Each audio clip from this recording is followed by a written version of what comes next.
আসসালামু আলাইকুম।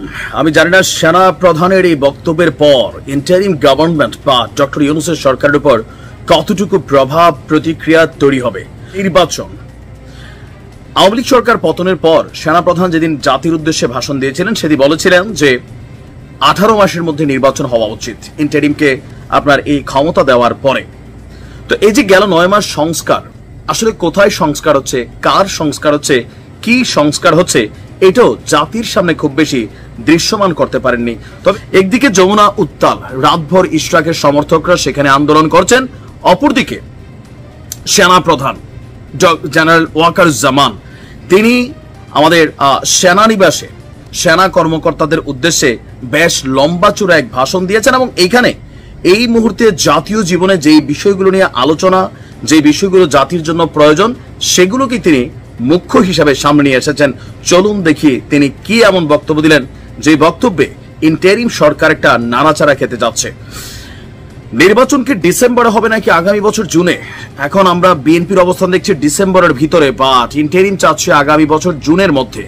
তবে আমাদের সেনাপ্রধান বলছেন যে যথাশীঘ্র সম্ভব আগামী ডিসেম্বরের মধ্যেই একটি গ্রহণযোগ্য নির্বাচনের মাধ্যমে রাজনৈতিক সরকারের কাছে ক্ষমতা হস্তান্তর করা প্রয়োজন।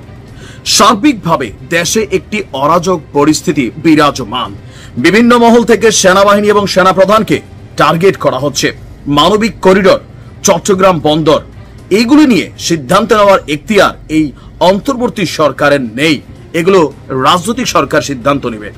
বর্তমান সার্বিক পরিস্থিতিতে দেশ এবং জনগণের কোন রকম ক্ষতি হোক এমন কোন কাজ সেনাবাহিনী করবে না, কাউকে করতেও দেবে না।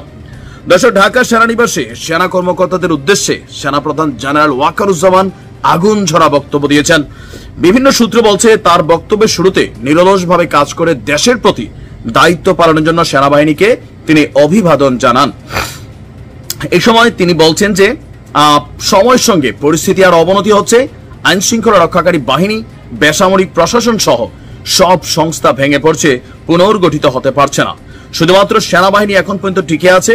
5ই আগস্টের পর থেকে দেশকে স্থিতিশীল রাখতে সেনাবাহিনী নিরলস, তারপর হচ্ছে অক্লান্ত পরিশ্রম করে যাচ্ছে। দেশবিরোধী স্বার্থান্বেষী মহল পরিস্থিতির আরো অবনতি ঘটাচ্ছে যাতে ঘোলা পানিতে মাছ শিকার করতে পারে। জাতিসংঘ কর্তৃক জুলাই আগস্ট বিষয়ে যে প্রতিবেদন তৈরি করা হয়েছে তাতে সেনাবাহিনীর কোনো বক্তব্য নেওয়া হয়নি বলেও তিনি আপনার জানিয়েছেন। এমনকি এই বিষয়ে জাতিসংঘের সাথে যোগাযোগ করা হলে তিনি বলেন, জানতে পারেন যে জাতিসংঘ সেনাবাহিনীর সঙ্গে যোগাযোগ করতে চাইলেও বর্তমান ডক্টর ইউনূসের সরকার জাতিসংঘকে সেই সুযোগ দেয়নি। বড় ধরনের অভিযোগ, কিন্তু এটা খুবই বড় ধরনের একটা অভিযোগ এটা তিনি করেছেন।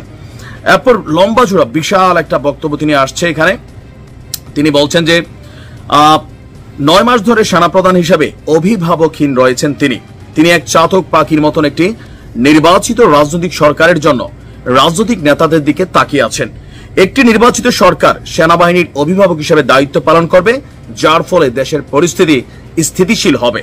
স্পষ্টভাবে তিনি বলছেন যে যথাশীঘ্র সম্ভব একটি গ্রহণযোগ্য নির্বাচন প্রয়োজন।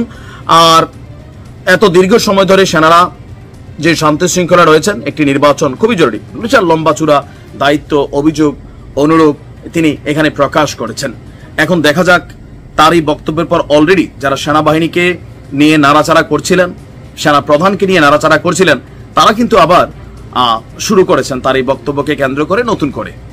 তবে আমরা মনে করি দিন শেষে সেনাবাহিনী বাংলাদেশের অহংকার, বাংলাদেশের গর্ব। সেনাবাহিনীকে নিয়ে কেউ কথা বলেন, কেউ তথ্য দেন অথবা জনমনে বিরূপ প্রতিক্রিয়া তৈরি করেন, এটা আসলে কখনো পজিটিভ একটা ইফোর্ট অথবা পজিটিভ কোনো ভূমিকা দেশের জন্য আনবে না। ভালো থাকুন। আসসালামু আলাইকুম।